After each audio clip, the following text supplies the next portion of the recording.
आज हम लेकर के आए हैं किसानों के लिए महत्वपूर्ण खबर, जो प्रत्येक किसान को जानना जरूरी है। किसान अपनी फसल को विभिन्न कीटों से बचाने के लिए कीटनाशकों का प्रयोग करते हैं तथा अधिक पैदावार लेने के लिए उर्वरकों का प्रयोग करते हैं।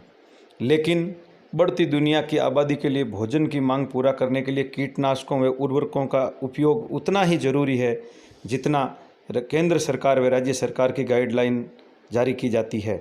उर्वरकों व कीटनाशकों के बेतहाशा इस्तेमाल से खेती जहरीली होती जा रही है और ज़मीन की उर्वर क्षमता भी दिनों दिन कमज़ोर होती जा रही है। इसी को ध्यान में रखते हुए जहरीली होती खेती को बचाने के उद्देश्य से कुछ राज्यों ने प्रयास तेज कर दिए हैं। वहीं केंद्र सरकार ने इस तरफ ध्यान आकर्षित करते हुए कई कीटनाशकों को प्रतिबंधित कर दिया गया है, जिनको अब राज्य सरकार द्वारा शीघ्र ही आदेश जारी कर प्रतिबंधित करने पर इन पर पूर्ण रूप से रोक लग जाएगी। हम यहाँ बात कर रहे हैं कि सभी पहलुओं पर विचार करते हुए केंद्रीय कृषि एवं किसान कल्याण मंत्रालय ने कई कीटनाशकों पर बैन करने का निर्णय किया है तथा इसके लिए अधिसूचना भी जारी कर दी गई है। इस अधिसूचना के जारी होने के बाद अब राज्य सरकार को प्रतिबंध करने की कवायद शुरू करनी होगी। राज्य सरकार के कृषि एवं उद्यान विभाग की ओर से ये केंद्र सरकार का जो गजट नोटिफिकेशन जारी किया गया है और जिन कीटनाशकों को खतरनाक माना गया है उनको यहाँ बैन करने के प्रयास शुरू किए जाएंगे, जिसके बाद में कई प्रकार की दवाइयाँ हैं वो आपको बाज़ार में नज़र नहीं आएगी, क्योंकि उनके मनुष्य के शरीर पर कई दुष्प्रभाव भी देखने को मिले हैं तथा कई गंभीर प्रकार की बीमारियां भी मनुष्य को उन कीटनाशकों का प्रयोग करने के बाद में जो फसलें उगाई जाती है उनका यदि हम उपयोग करते हैं तो हमारे शरीर में वो नुकसान पहुंचाने का काम करती हैं।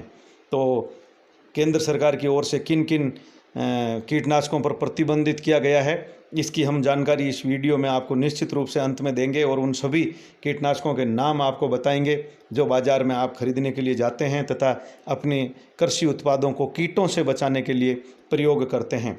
इससे पहले मैं आपको बताना चाहूँगा कि जब भी आप कोई किसी प्रकार का कीटनाशक यदि किसी दुकान से खरीदें तो पहला काम तो ये करें कि एक बिल ज़रूर लें तथा दूसरा काम ये करें कि उस दुकानदार से उस कीटनाशक के प्रयोग की पूरी विधि अच्छी तरीके से समझें, नहीं तो ये कीटनाशक आपके लिए बहुत ही हानिकारक हो जाते हैं और समय समय पर इनके लिए वार्निंग यानी चेतावनी जारी की जाती है।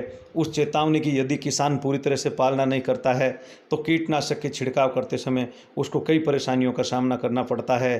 कई बार कई लोगों को कीटनाशक का असर हो जाता है जिससे कई लोगों की जान तक चली जाती है। तो इसलिए किसान भाइयों से अपील है कि वो कीटनाशकों का प्रयोग करते समय पूर्ण सुरक्षा के मानकों का पूरा ध्यान रखें।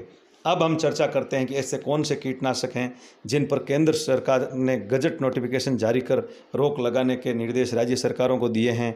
राज्य सरकार की हरी झंडी मिलने के बाद ही हमारे प्रदेश में इन पर रोक लग पाएगी।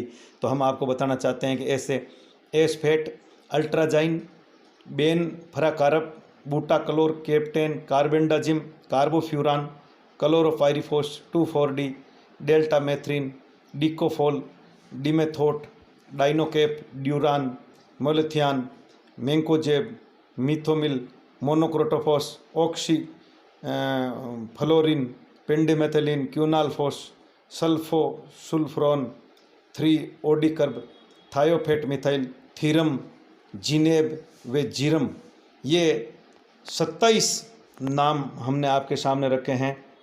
इन 27 जो कीटनाशक है इन पर केंद्र सरकार ने जो है वो गजट नोटिफिकेशन जारी करके रोक लगाने की कवायद शुरू कर दी हैं और इसके लिए अधिसूचना भी जारी कर दी गई हैं।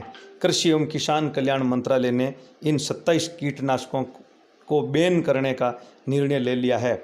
अब राज्य सरकार को ये निर्णय लेना है कि हमारे राज्य में इन कीटनाशकों का उपयोग किसान कर सकेंगे या नहीं कर सकेंगे।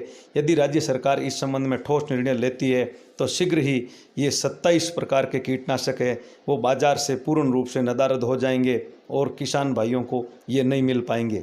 लेकिन चिंता की कोई बात नहीं है, इनकी जगह दूसरे कीटनाशकों को अनुमति मिल जाएगी जो किसान अपने खेतों में अच्छी तरह से फसलों में लगने वाले कीटों को भगाने में उपयोग कर सकेंगे। हम आपके लिए हमेशा नई जानकारियां लेकर आएंगे। इसलिए हमारे इस चैनल को लाइक करें, सब्सक्राइब करें और अधिक से अधिक शेयर करें। यहाँ किसानों के हितों से जुड़ी हुई समस्त प्रकार की जानकारियाँ समय समय पर आपको उपलब्ध करवाई जाएगी, जिससे किसानों को हर बात की पूर्ण जानकारी मिल सकें और कहीं किसी प्रकार का वो खेती में पैदावार लेते समय कोई नुकसान नहीं उठाना पड़े। तो इसलिए इस चैनल को ज़्यादा से ज़्यादा सब्सक्राइब करें, शेयर करें, लाइक करें व अधिक से अधिक किसानों तक इस चैनल की जानकारी को पहुंचाने में सहयोग प्रदान करें। जय हिंद, जय भारत।